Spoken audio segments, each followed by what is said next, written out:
Thanks a lot, Rich. All right, found Dave, the garden guy, out here hiding up.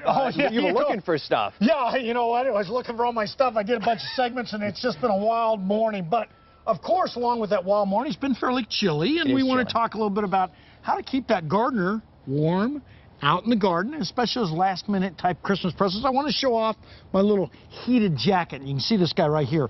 And basically, you just push the button, goes off. Push the button, goes on, and it works off of, well, let me just show you. Works off a little lithium battery. In fact, this lithium battery right here is what works it along with this pruning shell. You can recharge it. You can recharge it, so it works out fantastic. Does it give you the, now, is it something where you actually plug it in yourself, or do you plug it into a You plug it into a charger. I didn't bring it. It's out in the truck. But you know what? These chargers work out fantastic. And this is another thing that works off this charger. And this is basically a pruning blade, and you can buy the pruning blade separately from the Sawzall itself.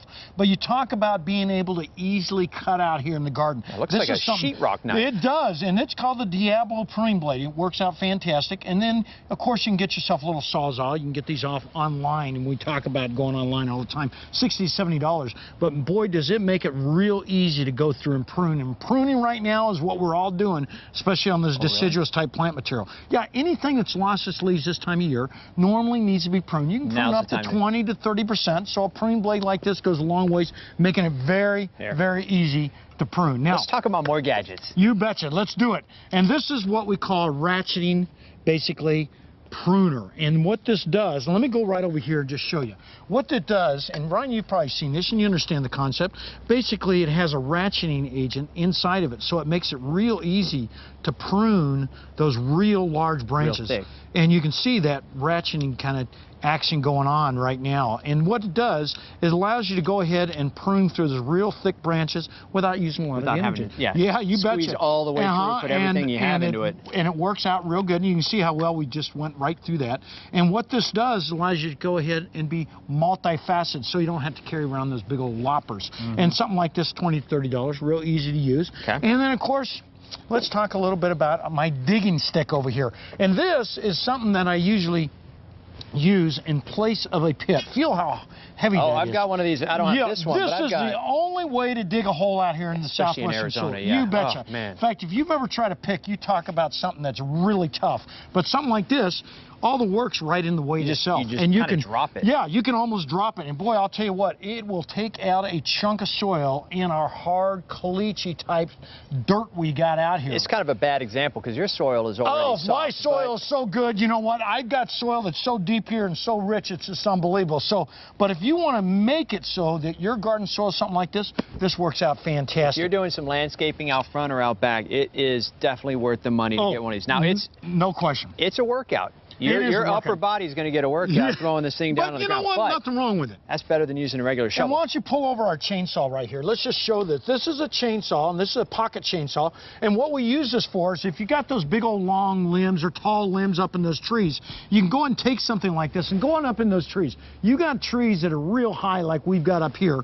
This is one way to prune them, and we've been using this up at the farm, and I want to show you how I do this. So you just hook this on to a rope, and then what we do is we go ahead and throw it over that limb, and then you're on your way. Let me just show you just real fast. We've got about 30 seconds. I heard them.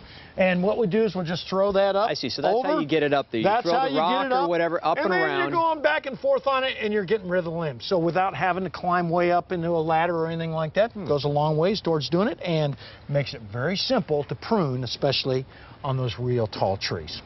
So there you go. All right. Lots of things. Welcome back, everybody. Sarah is our first caller. Sarah, Good morning, Sarah. Sarah? Hi. Hi. I wanted to ask about, I have an orange tree that has produced prolific oranges, except one whole huge branch has not produced any oranges. And I wondered if I should trim that off for the health of the rest of the tree or what? Well, there's a possibility you need to prune that off. First off, look and see if the leaves are a different type of leaf than the regular orange. They're going to be a little bit smaller. They may be a little bit ruffled. They might be growing from below the graft of the tree. So that might be the first thing. That would be the sucker branch. So if you look at the graft of the tree, and it's right down at the base of the tree itself. In fact, go on down to this tree right here. We're looking at a couple trees right right here. And this one has a graft on it. It's going to be a small bulge right at that. And anything that's grown below that bulge is going to be what the problem is. You might want to prune that off. We don't normally suggest pruning anything on a citrus tree unless that's the problem. Maybe a little bit of hedging, but any type of severe pruning, we've talked about this very often, any type of severe pruning on a citrus tree usually will lead to its ultimate demise over the next couple years. So stay away from any type of pruning unless it's growing from below the graft of the tree. All right, Justin, There you good go. morning. You're our next Justin, caller. what's going on? Good morning. Good I morning. have a large hibiscus bush in the backyard, just wondering how to prune it. It's about 6 feet tall, 7 feet wide. Wow. Flower production's been dropping, but it's getting bigger. Yeah, you can go ahead and prune it, but not right now because they are fairly frost sensitive. So we want to wait until late February, early March.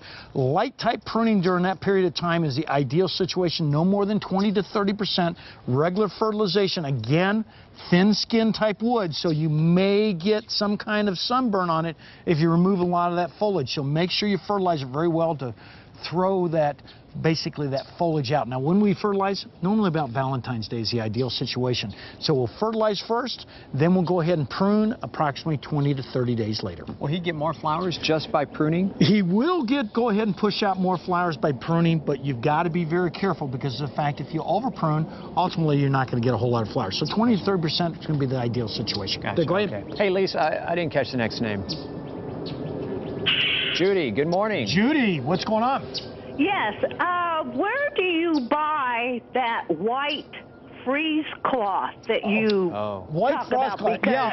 Home Depot or nobody has it. Yeah, you know who has it? Summer Winds Nursery up at Tatum and Bell. They have it. I saw it. They just got a load of it. It's called Insulate, folks, and we use that to protect our plants from any type of frosty periods. So far, we've been fairly lucky, but we could run into one, and we go ahead and cover a lot of our tender ornamentals with that frost cloth. It works out fantastic, allows the plant to breathe, and it allows you to put it on there for a couple days without doing any damage to the plants, unlike what newspaper or a blanket or sheets or anything like that would do.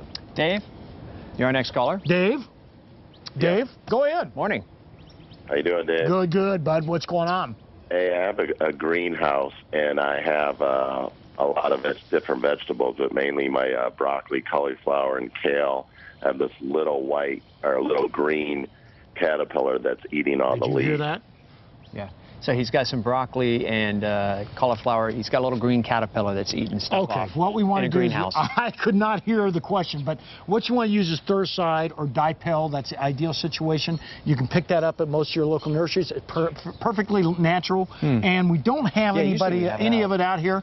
And of course, just going in and disturbing the soil a little bit around the plant material will help out too. But Dipel, Thurside, or if you're in a greenhouse, and I think I heard you say he Yes, does, he's in a greenhouse. something that's called trichogramma. Arbico-organics.com is the ideal situation. Small parasitic wasp released in the greenhouse takes care of all your caterpillar problems naturally. You say a wasp, but It's now a you're gonna have small a wasp microscope. problem? No, Okay. small and microscopic. You're not going to see it. Perfectly natural. He does not hurt you, but he'll go after those caterpillars. Okay, sounds good, Very Dave. good. Thank hey, you good very to much. see you. Yeah, Merry Christmas. Yeah, Merry Christmas, Okay, man. Merry All Christmas right. to all you.